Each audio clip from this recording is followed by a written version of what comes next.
Muito bem, seja bem-vindo a mais um episódio do BNcast, o podcast em parceria da Biofer com a Naturaltech. Estou aqui hoje com Tati Barão, consultora de marketing responsável aqui pelo Santa Luzia, certo, Tati? Seja bem-vinda ao BNcast. Obrigada, Caio, um prazer estar aqui. Ô, Tati, minha missão aqui, eu tenho entrevistado o pessoal do varejo, né, na conversa, né? E é um pouco de acordar os varejistas que ainda não olharam para esse mercado, o mote da Biofer, aqui da Naturaltech, em cima desse tema, né? Para quem não conhece, antes para a gente começar, eu queria perguntar para ti um pouquinho da história do Santa Luzia. Para quem não conhece o Santa Luzia, do que se trata o Santa Luzia hoje? Olha, é uma história bem curtinha, que está com quase 100 anos. Pouca coisa. Poucos no varejo têm uma história desse tamanho hoje para contar, né? Exato, e uma história cheia de particularidades e singularidades mesmo. Começou muito como um empório de produtos importados. Os fundadores são imigrantes portugueses e que viram aqui, na época, né, um tempo muito diferente de agora, uma oportunidade de oferecer produtos que não se encontravam aqui para pessoas que tinham condições de consumir produtos diferenciados. Poder aquisitivo maior, até pela região que está hoje, está no Jardim de São Paulo, para a audiência que não conhece. Santa Luzia hoje está localizado na região de maior prestígio de São Paulo hoje, que é o Jardim, certo? Exato, mas na época eram chácaras e grandes terrenos ainda em construção. E aí um dos fundadores, que era muito visionário, muito comerciante, entendeu que ali na região teria uma demanda importante por produtos diferenciados, também muitas pessoas vindo de fora, né, do Brasil, sim, morar certeza. Aqui. Então ele entendeu que o mercado aqui ainda era muito pouco evoluído para alguns tipos de produtos e que teria uma demanda importante de produtos diferenciados importados para esse público. E é assim que começou, né? Que bacana. E é uma história que tem muitas particularidades de eles estarem sempre muito à frente do negócio. As famílias até hoje elas tocam o negócio no dia a dia, abrindo e fechando a porta. Uma empresa familiar, até hoje uma empresa familiar, como a maioria dos varejos do Brasil, mas esse DNA forte ali carregado de empresa familiar, certo? Exato, com uma loja só. Então, com uma particularidade de eles realmente estarem com a mão no negócio o tempo todo e muito perto.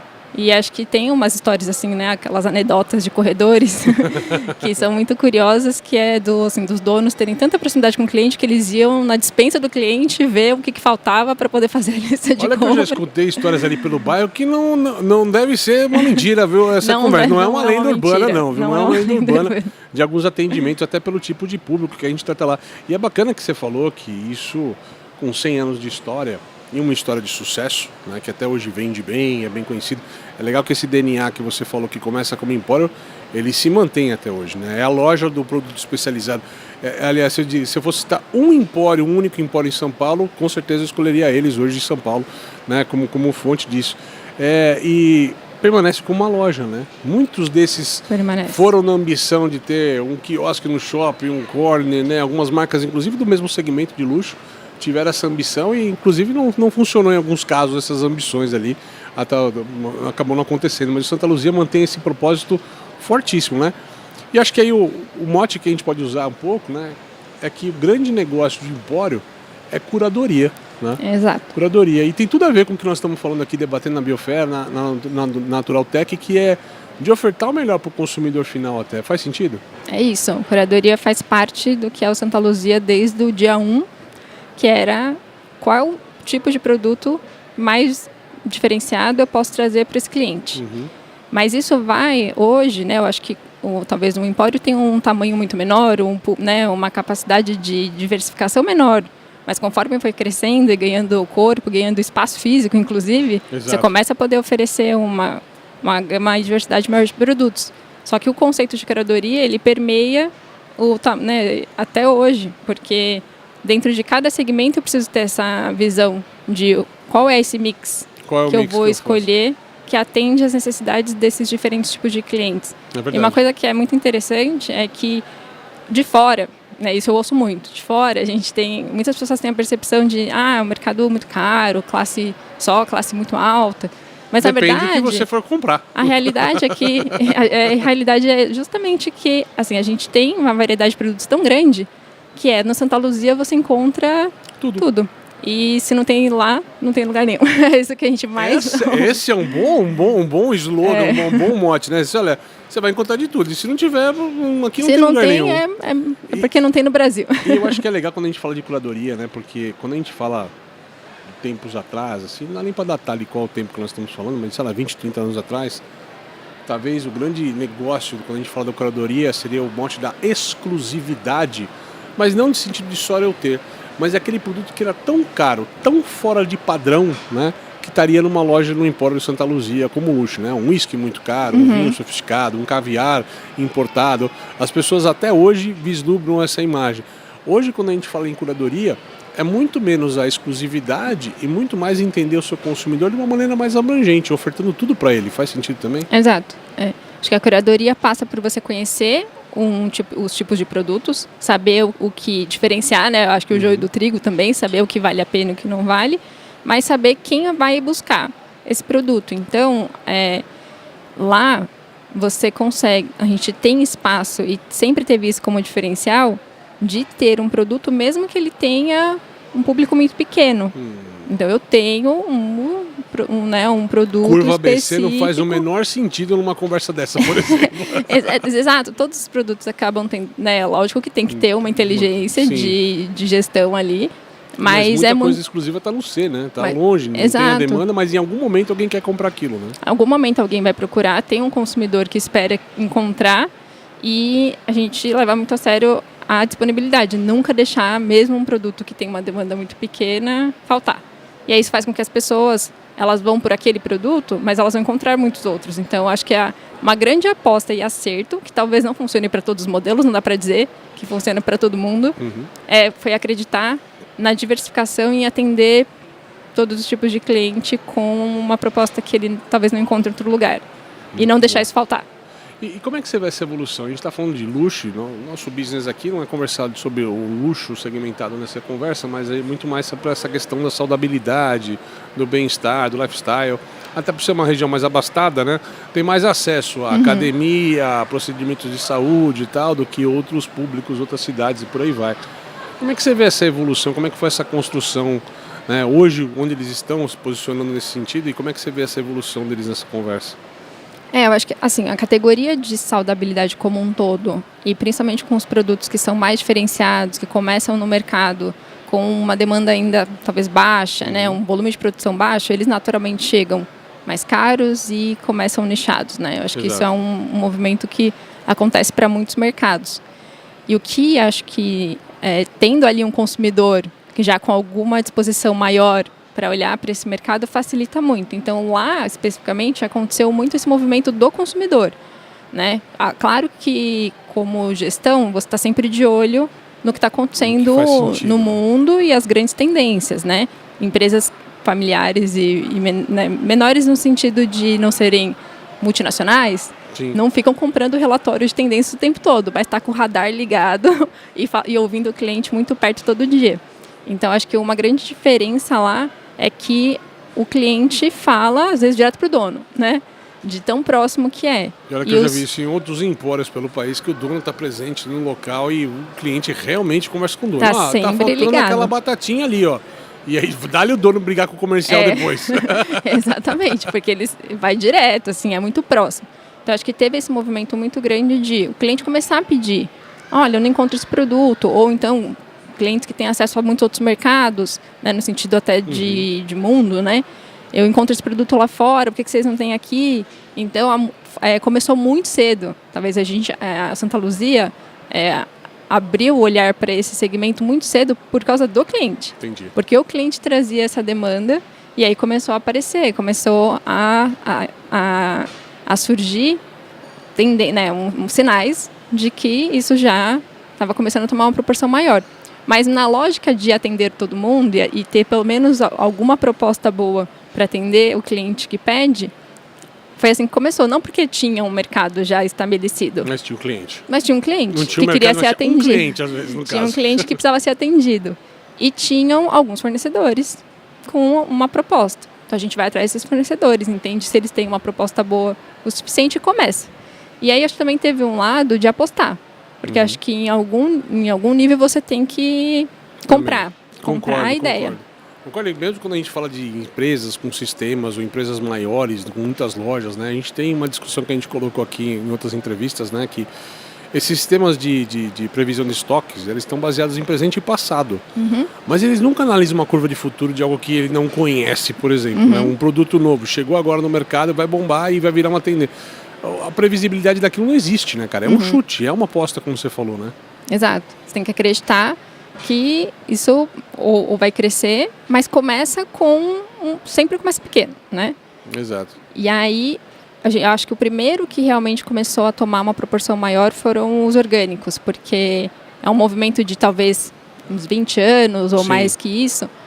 Desde a comida macrobiótica, eu lembro disso. Nos anos 80, o pessoal falando de comida macrobiótica, começou os bifes de soja, aquela conversa tal, que graças a Deus evoluiu em sabor, pelo menos isso, né, cara? Que nossa senhora.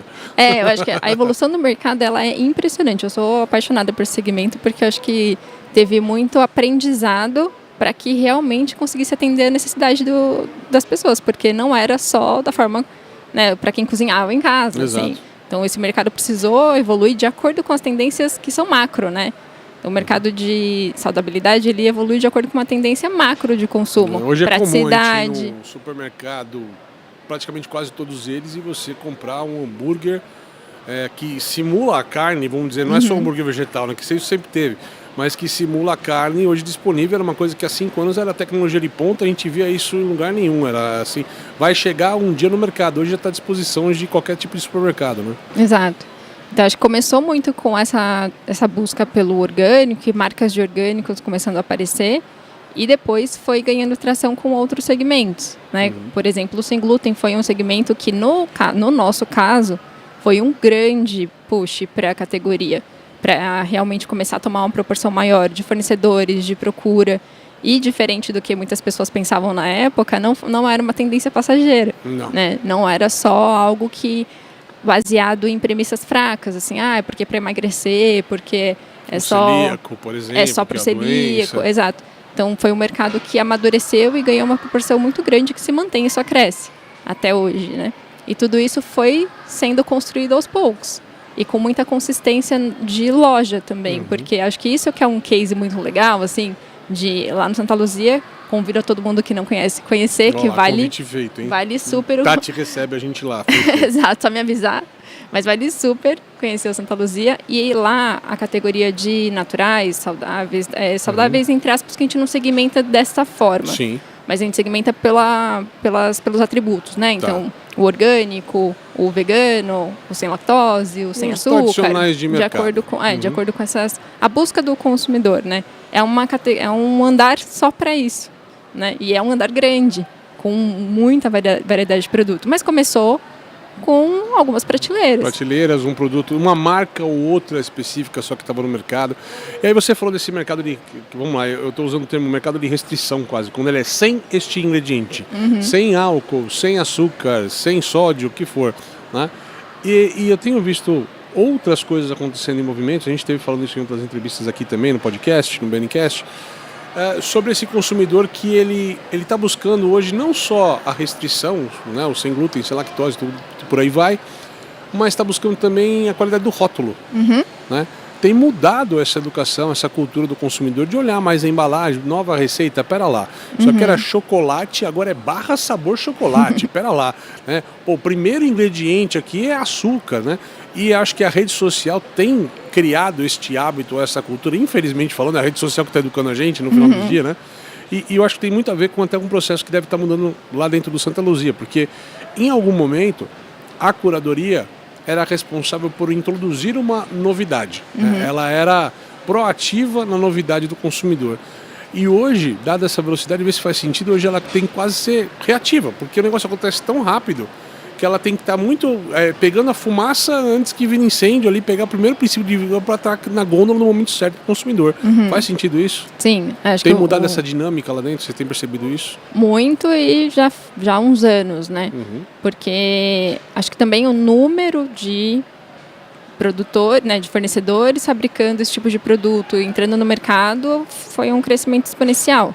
Então, se antes a gente ia atrás e a gente procurava, hoje a gente recebe uma oferta gigante de produtos, muitas vezes que até são muito similares, não tem grandes diferenciais. Então, tem uma hora que chega num estágio que você já nem consegue mais, né, sendo uma loja, absorver tudo isso. E quanto deve ser difícil para a vida do comercial, não vamos falar que só tem problemas, né? Eu imagino o outro lado também, né?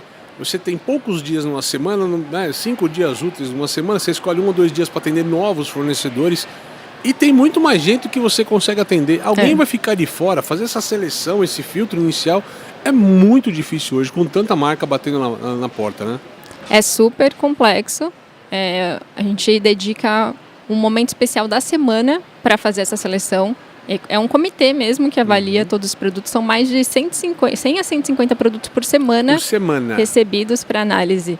Chega a dar 7 mil, 8 mil, enfim, num ano para serem analisados. Não dá para postar em todo mundo. Não dá para postar em todo mundo. Mas acho que, assim, pegando um gancho do que você falou sobre olhar rótulo, naturalidade, se a gente fosse pegar, assim, de tudo que a gente está falando, orgânico, natural, vegano, o clean label, que é a tendência do rótulo sem os ingredientes com nomes esquisitos, que as pessoas não entendem, cheio de artificiais, sem fazer juízo de valor. O que é um açúcar invertido? É sal? Não é.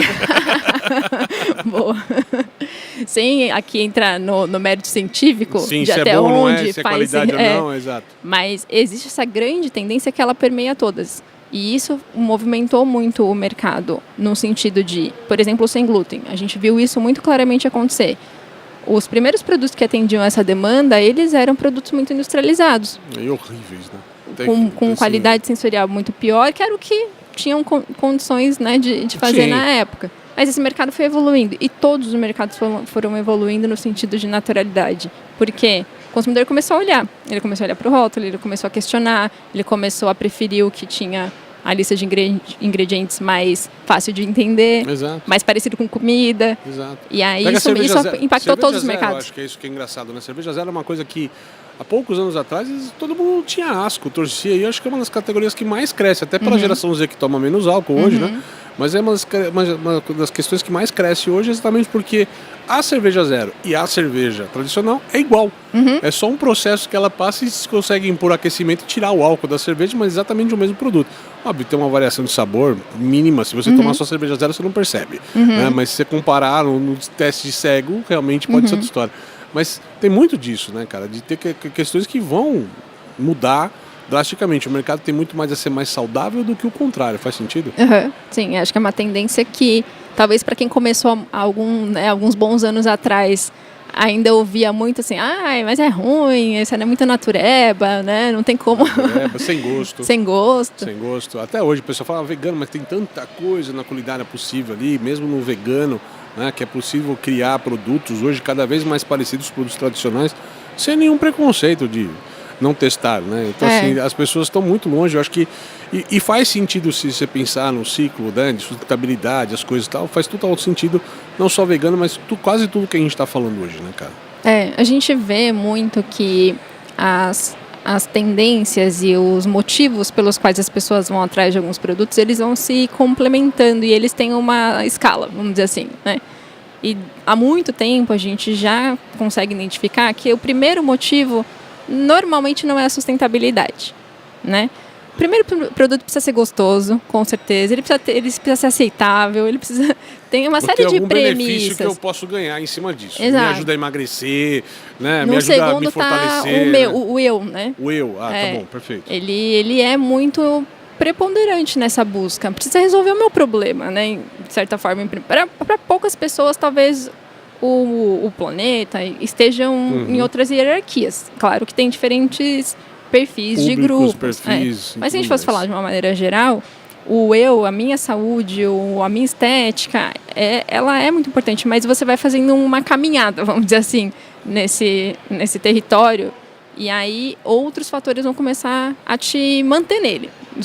Exato. Não, mas esse daqui, além de ser gostoso, além de ter resolvido o meu problema, além de me fazer melhor, ele ainda é responsável, ele ainda tem essas práticas sociais que são muito legais. Olha só que bacana. E isso vai sendo algo que vai se retroalimentando mesmo. Acho que o mercado tem muito isso. A gente, com certeza, só com um discurso de planeta, isso seria muito difícil. É difícil. Não seria. Difícil. É difícil. Com certeza é difícil. Até porque a gente fala, se custa a mesma coisa e eu vejo um produto que tem uma qualidade para o planeta, ou para mim, ou tanto faz, melhor, eu levo aquele lá, é óbvio. Mas se aquele custa, sei lá, 10, 15, 20% mais caro, talvez ainda opto pela marca tradicional de mercado. Não vou nem falar marca premium, mas a marca tradicional de mercado, uma marca que eu tenho como referência. Muitas vezes o produto saudável ele é novo na prateleira. Existe a desconfiança de que ele é bom, se o sabor funciona, né? E tudo isso muda, bacana. Tati, pra gente ir quase finalizando aqui, como é que você vê esse consumidor hoje? De uma forma mais aberta a este mercado, como é que você enxerga as características desse produto? Ele está atrás de que hoje? Olha, eu acho que o mercado, assim, sem falar em atributos específicos, saudabilidade como um todo... O que vai permanecer? Ele veio muito de um lugar com olho na estética. E essa é a relação de comida, estética, corpo é muito mais antiga do que todos nós aqui e data aí de séculos atrás. Mas falando um pouquinho mais recente, há 50 anos atrás, o discurso era muito sobre peso, sobre estética, sobre aparência. A beleza no padrão de beleza conhecido tradicionalmente. Exato. E pouco saúde. Mas, até porque as doenças crônicas começaram a aparecer e explodir, não só no Brasil, mas no mundo inteiro, e alguns países até já estão muito mais avançados negativamente nesse sentido, a saúde começou, a preocupação com a saúde de uma forma mais ampla começou a se tornar uma prioridade maior.